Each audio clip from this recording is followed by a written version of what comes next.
Hey guys, तो आज हम देखने वाले हैं ऑब्जेक्ट ओरिएंटेड प्रोग्रामिंग लैंग्वेज में पार्ट नंबर 3। इसमें हम देखने वाले हैं व्हाट इज वेरिएबल। वेरिएबल क्या है? वेरिएबल इन C++ के बारे में देखने वाले हैं।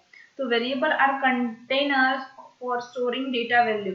वेरिएबल जो है एक कीवर्ड, एक आइडेंटिफायर है कि मान लीजिए हमें कोई 10 वैल्यू स्टोर करनी है, तो हम लिखेंगे a इक्वल टू 10। तो a इक्वल टू 10 क्या हुआ? अब ये हम वहाँ पे वैल्यू को स्टोर कर रहे हैं।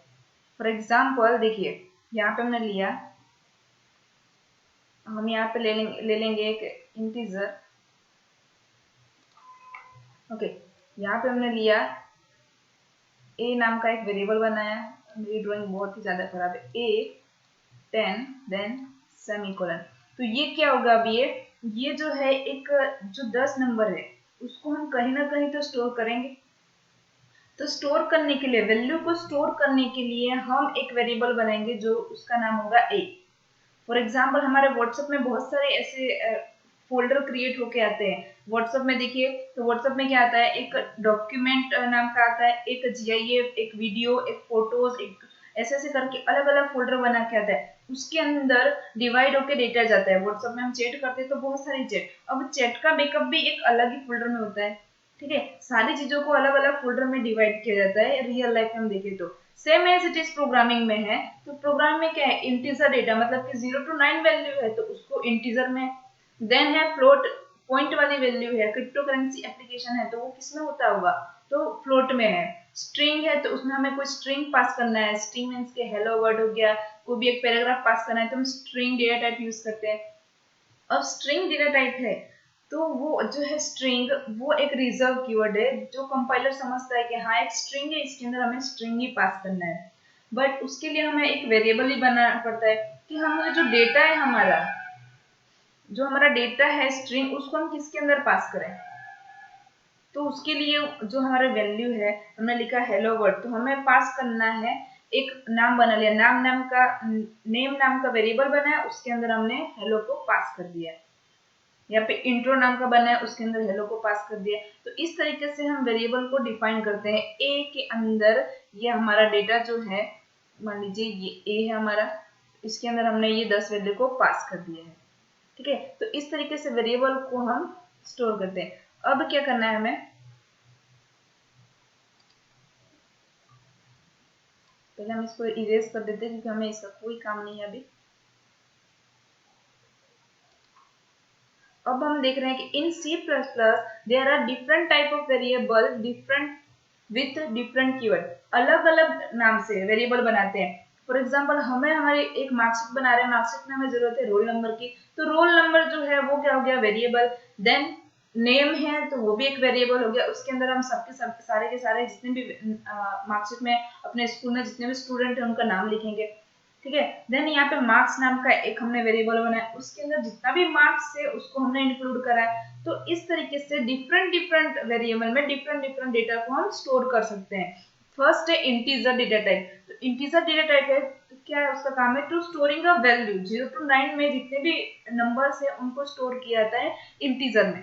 देन है फ्लोट, सॉरी डबल। तो डबल एंड फ्लोट दोनों का वर्क जो है सेम है। फ्लोट क्या है, 4 बाइट का, और डबल 8 बाइट का है। इसके बाद है लॉन्ग डबल जो 16 बाइट का है। तो इसमें मेमोरी इंक्रीज हो रही है। ठीक है, तो बट काम क्या है दोनों का, पॉइंट वाली वैल्यू या फिर माइनस वाली वैल्यू को स्टोर करने के लिए। देन है कैरेक्टर। तो कैरेक्टर के अंदर पर्टिकुलर एक एक कैरेक्टर, यहाँ पे लिखा है वेरिएबल, तो वेरिएबल में वी को सिंगल कोट में लेना तो वो हो गया character. Particular A to Z में जितना भी A B C D वो सारे के सारे कैरेक्टर है। तो एक एक कैरेक्टर को पास करना है, एक एक कैरेक्टर को स्टोर करना है तो हम कैरेक्टर डेटा टाइप का यूज करते हैं। देन है स्ट्रिंग। अब हमें ये जो वेरिएबल इन C++ लिखा है हमने यहाँ पे, ये जो पूरा का पूरा लिखा है, इसको हमें एक ही बार में उसको प्रिंट कराना है। या फिर हमने इसके पहले के ट्यूटोरियल में देखा था, इसके पहले के वीडियो में देखा था कि हमने हेलो वर्ड पास करना है। उसको डबल कोटेशन के अंदर हम जो भी लिखते हैं वो स्ट्रिंग हो गया। स्ट्रिंग हो गया, उसके अंदर हम नंबर पास करना है तो भी हम पास कर सकते हैं। तो वो क्या हो गया, स्ट्रिंग के अंदर आ जाता है। देन है बुल। तो बुल का काम क्या है, फॉर एग्जाम्पल हमें ट्रू या फॉल्स पास करना है। दो हमारे पास दो ऑप्शन है, या तो ट्रू या फिर फॉल्स, या फिर मेल या फिर फीमेल। जैसे जेंडर हम देते मेल या फीमेल, दोनों में से एक को ही हमें यहाँ पे डिफाइन करना है, तो हम बूल डेटा टाइप का यूज करते हैं। देन है फ्लोट। तो हमने अभी बात की कि फ्लोट और डबल दोनों का वर्क सेम ही है, खाली वो बाइट में डिफरेंट है। फ्लोट जो है 4 बाइट का है, डबल 8 बाइट का है। तो इस तरीके से हम वन बाय वन समझेंगे वेरिएबल के बारे में, डेटा टाइप के बारे में। देन कांस्टेंट हो गया, आइडेंटिफायर हो गया कि आइडेंटिफायर क्या होता है, रिजर्व कीवर्ड कौन कौन से। तो रिजर्व कीवर्ड तो मैं आपको बता देती हूँ कि रिजर्व कीवर्ड जो है वो इंटीजर, डबल, कैरेक्टर, स्ट्रिंग, ये सारे के सारे रिजर्व कीवर्ड है। इवन अभी आएगा एरे, आएगा स्ट्रक्चर, आएगा। तो ये सारे जो है रिजर्व कीवर्ड है जिनको हम चेंज नहीं कर सकते, और कंपाइलर इसे इन्हीं नाम से जानता है। तो हम अब लिख रहे हैं इंटीजर, तो INTS लिख देंगे तो वो बन जाएगा एक वेरिएबल, जो हमारा कंपाइलर है समझने में उसको मिस्टेक होगी। कंपाइलर जो लैंग्वेज समझता है उसने एक रिजर्व कीवर्ड बना दिया है, कंपाइलर भी वही लैंग्वेज समझता है।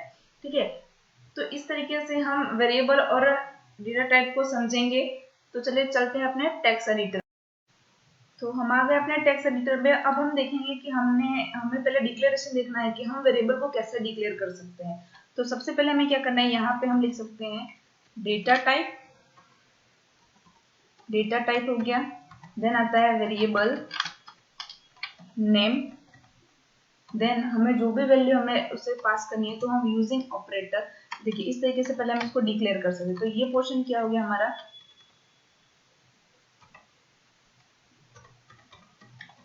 Declaration of variable.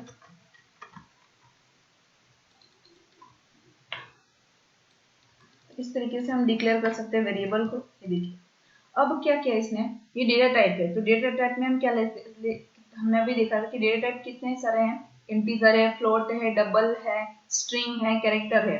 तो फॉर एग्जांपल ये इंटीजर डेटा टाइप जो है उसमें हमने इंटीजर लिखा। अब वेरिएबल नेम जो है, वेरिएबल नेम में हमने ले लिया माय नम नाम का एक यहाँ पे डिफाइन कर दिया। तो ये क्या हो गया, हमने यहाँ पे इसको डिक्लेयर कर दिया है।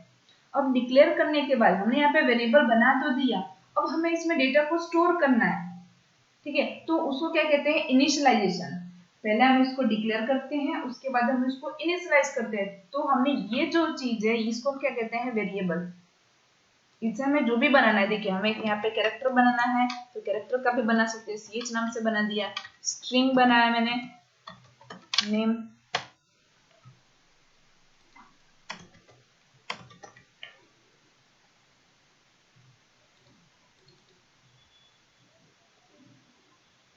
स्ट्रिंग नाम से बना देना, हमें फ्लोट नाम से बनाना है, फ्लोट। तो फ्लोट में fp लिख दिया या फिर मार्क्स लिख देते हैं, मार्क्स लिख दिया। तो ये हो गया।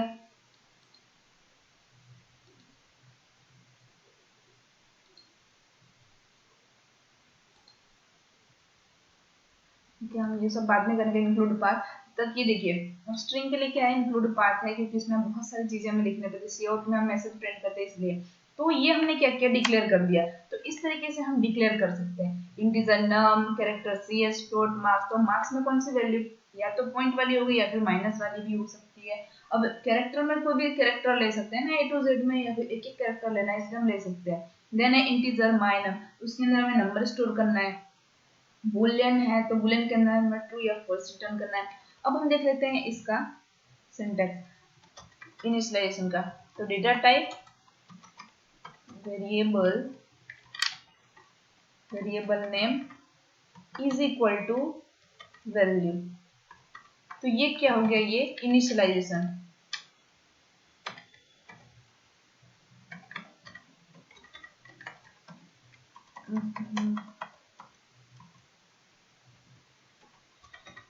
Initialisation of variable.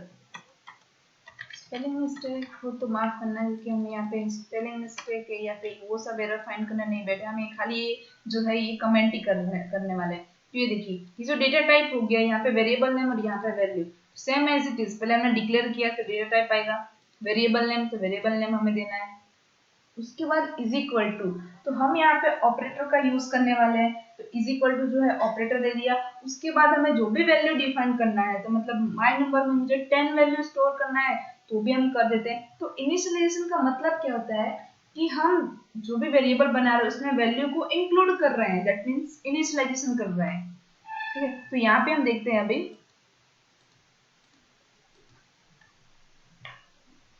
ये देखिए यहाँ पे हम इसको अब इंटीजर माय नम जो हमने वेरिएबल बनाया था ऊपर, उसमें हम वैल्यू स्टोर करेंगे 10। तो ये अब क्या होगा, इनिशियलाइज हो गया। अब यहाँ पे कैरेक्टर है ch इज इक्वल टू ए नाम का दीजिए। मस्ट भी इम्पोर्टेंट है कि हमें जो भी वेरिएबल बना रहे हैं उसमें वैल्यू दे रहे हैं, कुछ भी कर रहे हैं, बट सेमीकोलन हमें नहीं भूलना है। फ्लोट है, उसमें मार्क्स लिखा हमने, इज इक्वल टू, अब हम इसे डबल कोटेशन में या सिंगल कोट में नहीं लिख सकते, नहीं तो ये स्ट्रिंग हो जाएगा। देखिए इसे मैंने लिखा स्ट्रिंग में, तो ये क्या हो गया, एक स्ट्रिंग डेटा टाइप पास करेगा। ठीक है, तो हमें क्या करना है, इसमें जो भी वैल्यू हमें लेना है, मान लीजिए 78.5, तो ये अब क्या हो गया, ये हमने इसको इनिशियलाइज कर दिया, हमने इसको वैल्यू इसको हमने वैल्यू दे दिया है। तो देखिए इस तरीके से हम इनिशियलाइज करते हैं इसके ही भाषा में। ठीक है, तो अब हम इसको रन करेंगे तो अभी तक तो नहीं आएगा, बट हम प्रोग्राम के साथ इसे रन करेंगे तो ये आ जाएगा। ठीक है, तो इस तरीके से हम वेरिएबल को डिक्लेयर करते हैं। तो चलिए देखते हैं हम प्रोग्रामिंग यूज करके कि इसको हम कैसे डिफाइन कर सकते हैं। तो आई होप आपको इसके बारे में थोड़ा बहुत क्लियर हो गया होगा। तो मैं क्या करती हूँ, इसे खाली अभी के लिए कमेंट कर देती हूँ। ये सारी चीजों को हम कमेंट कर देते हैं, बाकी के जितने स्पेस है उसको हटा देते हैं। ओके, इसके नीचे हम ले लेते हैं हमारा जो भी प्रोग्राम लिखना है वो, सबसे पहले लिखेंगे hash include IU string, then लिखना है यूजिंग नेम स्पेस में std स्टैंडर्ड लाइब्रेरी होता है इसलिए ये दे दिया। अब हमें इसके अंदर क्या लिखना है, इंटीजर मेन, इंटीजर ये जो फंक्शन रिटर्न करता है मेन फंक्शन, इसलिए इंटीजर मेन लिख दिया। सेमीकोलन सॉरी कर्ली ब्रेसेस के अंदर हमें जो भी फंक्शन रिटर्न करना है वो हम लिख सकते हैं। तो पहले हमें क्या करना है, इंटीजर माय नम जो हमने वेरिएबल बनाया वही का वही हम यहाँ पे यूज करेंगे, माय नम इक्वल टू 15 दे दिया हमने वैल्यू इसको। ठीक है, देन सी आउट में इसको पास कर देंगे, सी आउट माय नम। ये देखिए ये सजेशन में आने लगा क्योंकि हमने इसको पहले ही डिफाइन कर दिया है, अब हमें इसे खाली प्रिंट कराना है। तो माय नम के अंदर जो भी हमने वैल्यू डिफाइन किया है वो अब यहाँ पे प्रिंट होके आ जाएगा। हम एग्जीक्यूशन के टाइम चेंज करना चाहें तो हम कर सकते हैं अभी इसे। ठीक है, तो ये देखिए जब हम इसे रन करेंगे तब न्यू टर्मिनल g++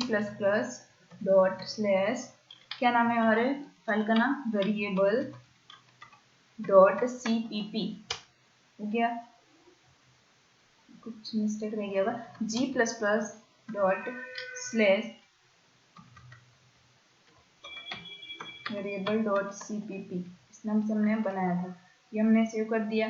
अब हमें यहाँ पे एक्सटेंशन देखना है कि क्या लेना है, a डॉट, अब इसने बनाया कौन से फाइल से नाम होगा, देखिए तो यहाँ पे exe फाइल बनाया जाता है, तो हम a में ही यूज करके इसको देख लेते हैं। .a.exe इसमें यूज करके देखते हैं कि अभी ये कौन सा पास कर रहा है।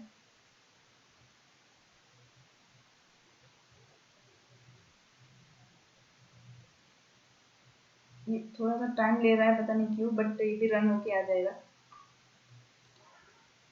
देखिए यहाँ पे 15 आ गया।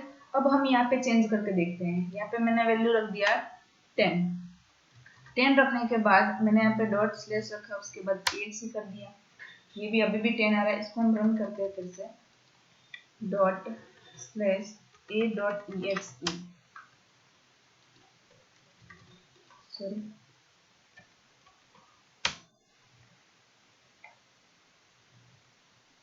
इसने अपडेट कर दिया। अब स्लैश ये क्या करेगा, अब हमें 10 वैल्यू पास करके दे देगा। ठीक है, थोड़ा प्रोसेसिंग में टाइम लग सकता है कि अब कमांड प्रॉम्प्ट है, थोड़ा तो लेगा ही टाइम, प्रोसेसिंग पे डिपेंड है। अब हाई लेवल की प्रोग्रामिंग यूज करते हैं तो आ सकता है। तो ये देखिए अभी मैंने यहाँ पे प्रोग्रामिंग में चेंज करना चाहा तो ये चेंज हो गया है। ठीक है, और भी बहुत सारे रूल्स हैं जो हमें ध्यान रखने हैं वेरिएबल को बनाते समय, क्योंकि जब वेरिएबल हम डिक्लेयर कर रहे हैं तो बहुत सारे रूल्स भी फॉलो करने पड़ेगी, डायरेक्ट तो नहीं हो जाएगा।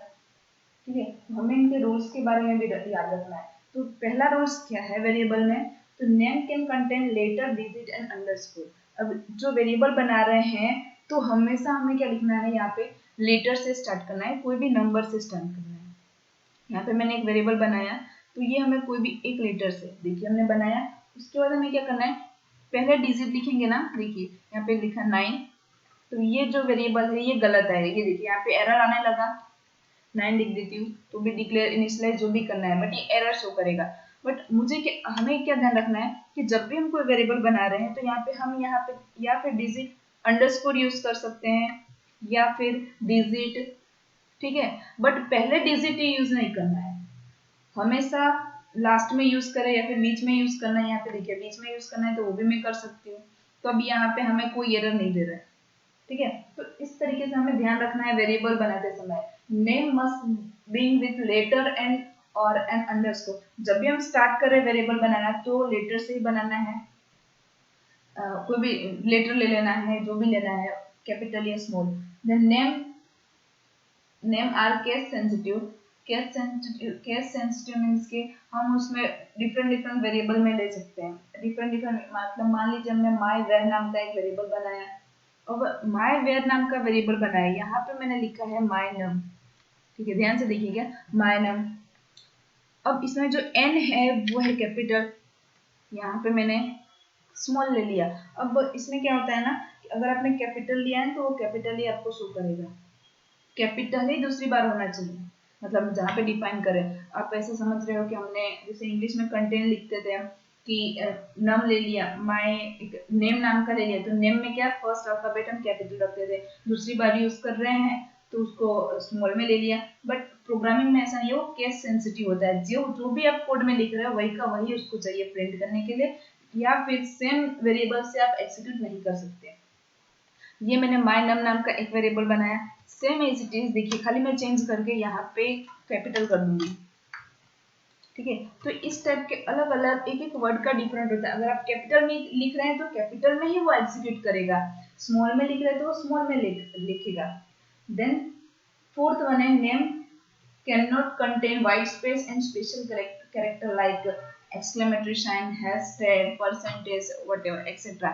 तो अब क्या बोल रहा है ये कि जब भी आप कोई वेरिएबल नेम बना रहे हैं तो वहां पे हैश साइन से स्टार्ट मत करिए, वो हैशटैग नहीं लेगा। ये देखिए डायरेक्ट कह रहा आ गया, हैशटैग हो गया, परसेंटेज हो गया, डॉलर आ गया। तो इस तरीके का हम स्पेशल कैरेक्टर यूज नहीं कर सकते हैं, डायरेक्ट हम वेरिएबल में इनका यूज ही नहीं कर सकते, ठीक है। तो आपको इस बात का ध्यान हमेशा रखना है कि हमेशा जो हम वेरिएबल बना रहे हैं तो वो लेटर होना चाहिए, अंडरस्कोर यूज कर सकते हैं बीच में, या अंडरस्कोर हम यहाँ पे भी यूज कर सकते हैं, अंडरस्कोर आपको यूज करना है। उसके बाद हमें क्या है, जो भी डिजिट लिख रहे हैं वो लास्ट में यूज करना है, पहले हम स्टार्ट नहीं कर सकते। Always variable start with letter not a digit, okay. तो इस बात का हमें हमेशा ध्यान रखना है। तो ये हो गया वेरिएबल। तो अब हमें क्या करना है, यहाँ पे ये देखिए हमने बना दिया अलग अलग। केस सेंसिटिव का मीनिंग आपको पता चल गया, क्योंकि देखिए यहाँ पे मैंने लिखा है सेम, खाली डिफरेंट क्या है, एन एंड कैपिटल है। इस बात का हमें ध्यान रखना है कि यहाँ पे जो भी आप लिख रहे हो उसी से ये फॉलो होता है। अब हम डिक्लेयर करके देख लेते हैं कि डिक्लेरेशन में क्या है। तो फॉर एग्जाम्पल हम इससे लिखना चाहते हैं I am something what ever, जितने भी आप ईयर के हो, लाइक 23 ईयर ओल्ड, तो वो लिखना चाहे तो वो भी आप लिख सकते हो। तो कैसे लिखना है, देखिए ये जो है हैज इंक्लूड iostream.h, ये भी लिख दिया, यूजिंग नेम स्पेस ये भी लिख दिया, integer my num equal to 10 ये लिख दिया। अब हमें क्या करना है, माय नम की जगह पे हमें चलिए हम इसे रिमूव कर देते हैं। तो यहाँ पे हम लिखते हैं माय एज। अब एज हमें लिखना है तो जो भी लिखना है वो हम लिख सकते हैं, 22 लिखा आपने, ठीक है। अब हमें क्या करना है, ये माय एज जो है उसको यहाँ पे प्रिंट करना है, बट हमें यहाँ पे क्या लिखना है, आई एम 35 ईयर। मैं यहाँ पे कमेंट में लिख देती हूँ, कमेंट का मतलब अब आपको पता चल गया होगा कि कैसे हमको, मुझे प्रोग्राम दिया है कि आई एम 22 ईयर ओल्ड, इस ये हमें प्रिंट करके बताना है हमारे कमांड में, ये टाइप का। तो हम क्या करेंगे, यहाँ पे हमें प्रोग्राम बनाना पड़ेगा। तो सी आउट के अंदर हम लिखेंगे डबल कोटेशन के अंदर आई एम आई एम लिखने के बाद हम जो डबल कोटेशन है उसके से बाहर जाएंगे, उसके बाद अगेंस्ट लेस देन देन हम लिखेंगे हमारा जो भी वेरिएबल का नाम है वो, तो माय एज नाम से। उसके बाद क्या करना है, अगेन डबल कोटेशन स्टार्ट करना है, देन लिखना है ईयर ओल्ड, ठीक है, देन सेमीकोलन और रिटर्न 0। तो इस तरीके से हमें ये बनाना है। सॉरी, यहाँ पे अगेन आएगा लेस देन। तो जब भी हम लिख रहे हैं मैसेज पास करें तो यहाँ पे हमें लेस देन दो बार यूज करना है सी आउट के बाद, ठीक है। तो हमें क्या, हमारा स्टेटमेंट क्या है, आई एम 22 ईयर ओल्ड, तो हमें ये लिखना है 22 ईयर ओल्ड। तो मैंने यहाँ पे इंटीजर में डेटा पास कर दिया, पास कर किया 22। अब हम इसे रन करके देख लेते हैं, सेव किया, रन करके देख लेते हैं। यहाँ पे आना चाहिए हमने जो भी स्टेटमेंट हमें लिखा है वो।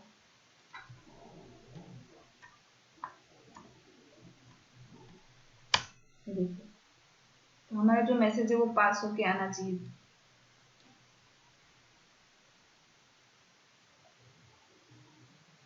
हमें नीड है 22 हमने उसको वेरिएबल दे दिया है, देन मैसेज पास। तो ये देखिए आई एम 22 ईयर ओल्ड। अब यहाँ पे देखिए स्पेस नहीं आ रहा है, तो हमें क्या करना है, यहाँ पे स्पेस दे देना है, स्पेस दे देना है। फिर से यहाँ पे स्पेस रन किया, अगेन इसे रन करेंगे। देखिए अब क्या आएगा, आई एम देन स्पेस आएगा, then 22 then again space year old. अब स्ट्रिंग के अंदर अब स्पेस दे रहे तो स्पेस भी काउंट हो रहा है डबल कोटेशन के अंदर, ठीक है। तो हमें जो मैसेज पास करना है, ये देखिए यहाँ पे आ गया स्पेस। अब ये दोनों में डिफरेंट देख सकते हैं, आई एम 22 ईयर ओल्ड। तो इस तरीके से हम वेरिएबल को पास कर सकते हैं। तो आई होप आपको वेरिएबल के बारे में क्लियर हो गया होगा। तो अभी हम देख लेते हैं कि मल्टीपल डिक्लेरेशन कैसे कर सकते हैं वेरिएबल में, ठीक है। तो ये वेरिएबल हमने देख लिया है, तो हम अभी इसको रखते हैं यहाँ पे। अगेन हम ऊपर आते हैं, अब हम यहाँ पे क्या देखना है, मल्टीपल, यहाँ पे स्लैश स्लैश, दिवाली का टाइम चल रहा है इससे थोड़ा इश्यू हो सकता है, डिक्लेयर मेनी वेरिएबल्स, ये हो गया। अब डिक्लेयर मेनी वेरिएबल्स मतलब सेम डेटा टाइप में आप मल्टीपल वेरिएबल को इंसर्ट कर सकते हो। तो ये देखिए यहाँ पे डिक्लेयर करना है, तो कैसे करना है हमें, यहाँ पे हमने लिखा है variable name, again variable name comma का यूज है, यूजिंग कोमा आप अगेन वेरिएबल नेम लिख सकते हो। यहाँ पे वेरिएबल नेम 1 2, इस तरीके से आप डिक्लेयर कर सकते हो, सेम एज इट इज इसमें भी आप। और आपको इनिशियलाइज करना है तो इनिशियलाइज भी कर सकते हो। ये देखिए वेरिएबल वैल्यू दे दिया, उसको सेमीकोलन, हाँ सॉरी ऐसे, उसके बाद अगेन दिया वेरिएबल 2, यहाँ पे वेरिएबल 1 दे देते हैं, यहाँ पे वेरिएबल 2। तो इस तरीके से आप उसे डिफाइन भी कर सकते हो, ठीक है। तो चलो हम एक एग्जांपल के थ्रू देख लेते हैं कि कैसे इसको हमें डिफाइन करना है, ठीक है। अभी मैंने आपको यहाँ पे डिक्लेयर में सिंटैक्स और वो तो बता दिया कि कैसे हमें डेटा टाइप में डेटा टाइप फर्स्ट लेना है वेरिएबल डिफाइन करते वक्त, उसके बाद वेरिएबल 1 वेरिएबल 2, तो ये हमने डिक्लेयर कर दिया। मल्टीपल वेरिएबल हम यहाँ पे यूज कर सकते हैं। देन जब हम इनिशियलाइज कर रहे हैं तो डेटा टाइप वेरिएबल 1, वेरिएबल में जो भी नाम ले रहे हैं वेरिएबल 1, देन उसको वैल्यू दे देना है। अगेन वेरिएबल 2 ले सकते हैं, उसमें भी वैल्यू दे सकते हैं, ठीक है। तो चलिए स्टार्ट करते हैं, हम एक एडिशन करते हैं बहुत सारी वैल्यू का यूज करके। तो इंटीजर, चलिए अभी हम इसको हटाते हैं, अभी थोड़ा एरर आएगा क्योंकि हमने यहाँ पे सारे इरेज कर दिया है। इंटीजर लिया, इंटीजर में लिया a equal to 5 using semicolon a, b equal to क्या देना है हमें 6 दे देते हैं, then c equal to 50, then semicolon, ठीक है। सेम एज इट इज हमने सिंटेक्स में किया था, यहाँ पे सेमीकोलन लास्ट में यूज किया था, एग्जांपल में भी वही कर रहे हैं, ठीक है। अब हमें क्या करना है, सी आउट के अंदर जो भी हमने वेरिएबल बनाया था उसको खाली डिफाइन करना है। तो कैसे, see out less than x plus y plus, sorry हमने क्या दिया था, a प्लस, उसको हमें खाली सम करके देना है, a प्लस b प्लस, जैसे आप मैथ्स में हमने पढ़ा होगा कि कैसे आता था a plus b plus c, तो उसको वैल्यू दी गई होती है। सेम एज इट इज वही कॉन्सेप्ट वही एक्सप्रेशन यहाँ पे यूज हो रहा है, ठीक है। वहां पे दिया था a इक्वल टू 5, अब उसको प्लस करिए, b इक्वल टू 6, तो तीनों को हमें प्लस करके जो भी आंसर आ रहा है तो वो हमें बताना है। ठीक है, उसके बाद हम इसको रन करके देख लेते हैं। सेव करना है, रन करते हैं इसे।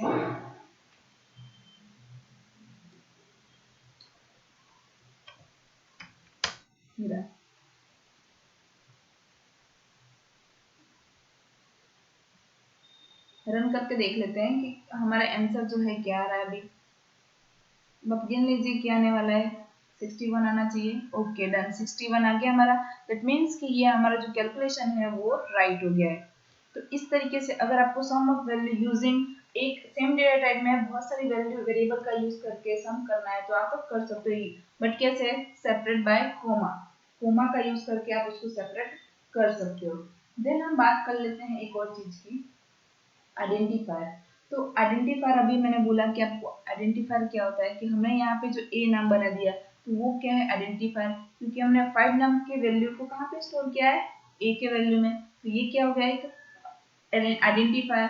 देखिए आइडेंटिफायर यहाँ पे हम अच्छी तरह से देख सकते हैं ए बी सी, बट उसके अंदर वैल्यू कौन सी है? 5 6 50। हमें आउटपुट में क्या मिल रहा है? उसकी वैल्यू का आंसर, जो भी हमें वैल्यू है वो। ठीक है, तो इस तरीके से हम उसको आइडेंटिफायर बोल सकते हैं, जो भी हमने वेरिएबल बनाया है उसे।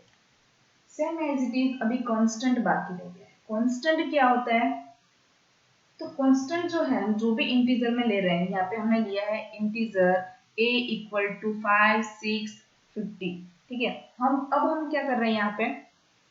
चलिए फिर से हम यहाँ पे यूज कर लेते हैं एक और चीज का, इंटीजर। इंटीजर डायरेक्ट हम एग्जांपल के थ्रू समझ रहे हैं ताकि आपको कोई दिक्कत ना आए, क्योंकि ये सारे के सारे कॉन्सेप्ट सेम है। const integer my num equal to 20, ये लिख दिया हमने। अब हमने एक const लिख दिया है। ठीक है, const लिखने के बाद हम क्या करेंगे? इसे अगेन यहाँ पे डिफाइन करेंगे my num। उसमें हम अगेन यहाँ पे जो my num नाम से वेरिएबल बनाया है उसको अगेन हम यहाँ पे वैल्यू दे देंगे। यहाँ पे दे देते हैं हम 30। अब हमें यहाँ पे उसको प्रिंट करा देते हैं। सी आउट का यूज क्या है? प्रिंट कराने के लिए। जैसे हम सी में देखें तो प्रिंट यूज होता है। ठीक है, तो इस तरीके से हमें अब क्या कराना है? इसे प्रिंट करा देना है सिंपल से। तो ये देखिए पहले ही हमें इंटरप्रेटर जो है वो एरर हमें शो करने लगा। क्योंकि देखिए क्या आ रहा है? const integer my num equal to 20, expression must be modifiable value. अब क्या है ये मॉडिफायर वैल्यू? तो ये जो हम इसे चेंज नहीं कर सकते। कॉन्स्ट का मीनिंग क्या होता है?